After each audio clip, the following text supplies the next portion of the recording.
je vais vous parler le pourquoi complexe de la toxicomanie.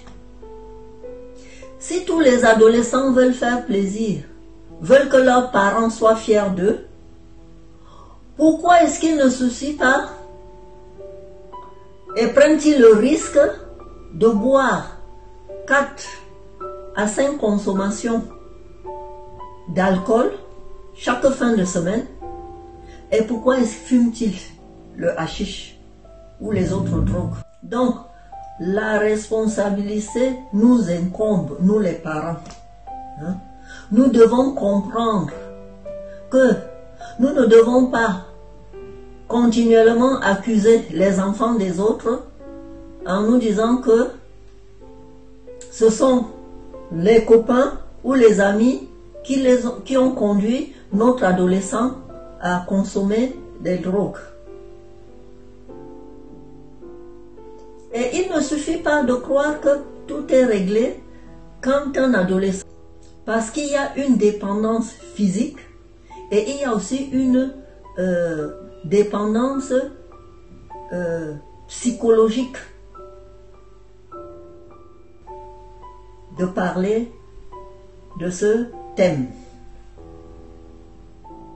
Donc, quand votre adolescent se retrouve dans ce piège de la drogue, il faut mettre plusieurs aspects et domaines de sa vie en question.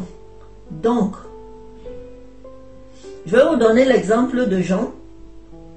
Il n'aime pas l'école et il se drogue. Donc, sa mère a raconté qu'elle avait amené chez un médecin généraliste. Donc, il souffrait. Ils se sont contentés de soigner juste une dépendance chimique et non la dépendance psychique, comme je l'ai dit. Donc, ils l'ont hospitalisé. Il a mis presque un mois à l'hôpital. Et dès qu'il allait mieux, ils l'ont laissé partir à la maison. 2 semaines plus tard, il a repris la consommation de la drogue. Donc, il ne s'est pas abstiné pendant longtemps. Et pourquoi Jean reprend la drogue rapidement? Personne ne se pose souvent cette question. Qu'après un sevrage, l'adolescent se remet à prendre la drogue aussitôt. Donc, son problème n'est pas une dépendance physique, mais psychique. Ouais, il faut bien le comprendre. Je vais vous donner l'exemple d'une star de la chanson qui a déclaré qu'il doit comprendre le pourquoi il s'est tourné vers la drogue et ensuite il doit trouver les réponses. Puis il conseille alors après de dire aux gens que ça ne vaut pas la peine, n'y touchez pas.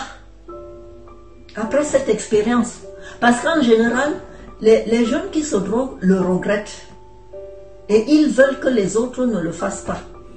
Quand ils sont vraiment sincères, ils ne le proposent même pas aux autres. Ce n'est pas facile de mettre le doigt sur le pourquoi. Il faut faire un examen approfondi de l'adolescent, tenir compte du dossier médical, le dossier scolaire, les conversations avec les professeurs, ses amis, le pasteur, s'il fréquente une église, et vous allez pouvoir mettre quelque chose d'efficace en place. Donc, les parents doivent admettre les faits. Une fois que vous êtes au courant que votre enfant se drogue, admettez-le. Ne faites pas le déni si vous le constatez. Il est plus facile de mettre un traitement en place et aider le jeune à s'en sortir plutôt que de faire le déni et le laisser la situation s'empirer. Si vous voulez le voir guérir rapidement et complètement, impliquez-vous à fond. il a besoin de vous, les parents. Je l'ai toujours dit que c'est la famille qui aide. Et encore plus les parents. Impliquez-vous au processus de soins, de la prise en charge et du traitement. Alors l'ado s'en sortira bien et ça sera bénéfique pour toute la... Vous demandez, avez-vous vécu ce genre de situation ou avez-vous vu des personnes qui ont vécu cette situation et qui s'en sont sortis? Mettez-le moi en commentaire s'il vous plaît. C'est ainsi que nous pourrons avancer et que nous verrons que ce n'est pas un problème sans solution, mais plutôt il y a toujours une solution. En général, les parents, quand ils apprennent ça, ils font un déni de la situation. Ils n'arrivent pas à y croire. Et s'ils vont à l'église avec leurs jeunes, ils ont l'impression que leur jeune est un petit saint. On vous a toujours dit, même si votre fils à la maison se comporte comme un saint, ne pensez pas que dehors, il a cette attitude. Donc, ils se disent que leur fils ne peut pas fréquenter les personnes qui se droguent. D'ailleurs, ils vont dire les drogués. Hein, parce qu'ils sont en colère. Il y en a qui s'exclament même. Ah, je préfère que mon fils ait une maladie, comment dirais-je, psychologique ou une maladie autre que la drogue, mais pas ça. Parce qu'ils ne veulent pas affronter le problème. Donc, l'usage des drogues n'est qu'un symptôme d'un problème plus profond de votre adolescent. Il y a le fait que admettre que son adolescent se drogue est humiliant. Les parents se le disent. D'ailleurs, vous voyez dans les familles africaines, hein, sur nous, les parents ne veulent même pas en parler, ils le cachent. Mais c'est devenu tellement courant que personne n'est épargné. Hein? Donc, ils peuvent même perdre l'estime de soi. Et de se poser des tas de questions. Comment ça nous est arrivé? Qu'avons-nous fait de mal? Sommes-nous des parents indignes? Comment l'aider? C'est seulement quand vous vous posez cette question que ce n'est que le début de votre aide, que vous pouvez apporter l'aide à votre enfant. Parce que ce sont de très bonnes questions. Ça montre que vous êtes prêt à aider votre enfant. Donc, c'est pendant la thérapie que les parents découvrent qu'ils ne sont pas les seules causes de reprise de drogue de leur adolescent. Lorsque la famille cherche de l'aide, le résultat est meilleur si elle a aussi assisté aux séances de thérapie. Le résultat ne peut en être que bénéfique et meilleur. Donc, si vous passez par cette étape, n'hésitez pas à demander de l'aide. Le résultat n'en sera que bénéfique pour toute la famille. Avez-vous connu des familles ou des personnes autour de vous qui ont vécu cette expérience et dont l'adolescent s'en est sorti? Mettez-le moi en commentaire s'il vous plaît. Trouvez le traitement efficace. Beaucoup de centres de traitement installent juste un sevrage et mettre votre enfant en cure sans chercher à creuser le pourquoi, c'est-à-dire la cause profonde de la consommation de drogue de votre adolescent. Donc, on le prend en charge et peu de temps après, il se remet à se droguer.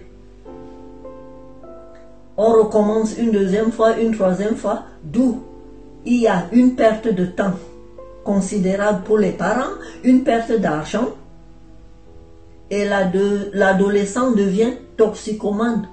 Comme je vous le dis, la dépendance physique et psychique s'installe rapidement chez les jeunes que chez les adultes. Il faut agir vite et bien. Je vous donne le cas de Stéphanie dont j'en ai parlé dans ma vidéo précédente.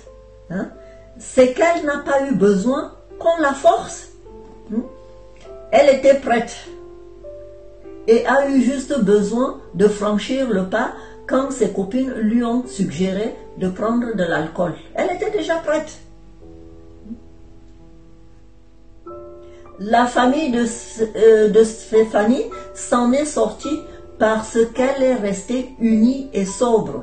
Et elle s'est impliquée à fond. Donc, je voudrais vous donner comme conseil, 1. Ne soyez pas dur avec votre adolescent. Montrez-lui juste que vous voulez l'aider. 2. Ne soyez pas non plus dur avec vous-même. Personne n'est parfait. Troisièmement, n'hésitez pas à demander de l'aide auprès de la famille, de vos amis, des professeurs, des psychiatres ou même de l'église. Parce que certaines églises offrent des thérapies pour cesser de fumer, de boire de l'alcool ou d'autres drogues. Ensuite, allez dans des centres ou des cliniques ou hôpitaux, où il y a une équipe complète, à savoir psychiatres, psychologues, travailleurs sociaux, éducateurs spécialisés, kinés. Et c'est ce genre de centre qu'il vous faut. Quand vous êtes dans ce centre, vous êtes au bon endroit. Donc, la drogue, il y en a partout. De nos jours. Et personne n'est à l'abri. Personne ne peut croiser les bras et dire que cela ne lui arrivera pas. Ou ne lui arrivera jamais. Que vous soyez d'une famille riche, une famille moyenne, une famille pauvre, ça peut arriver à tout le monde. Voilà. Likez ma vidéo. Laissez-moi un commentaire. Abonnez-vous. Et voilà, la prochaine vidéo, je vous parlerai du monde déroutant de nos adolescents. Parce que là aussi, je vais vous dire pourquoi est-ce qu'ils en arrivent là. Qu'est-ce qui peut les pousser. Merci de m'avoir suivi et à la prochaine.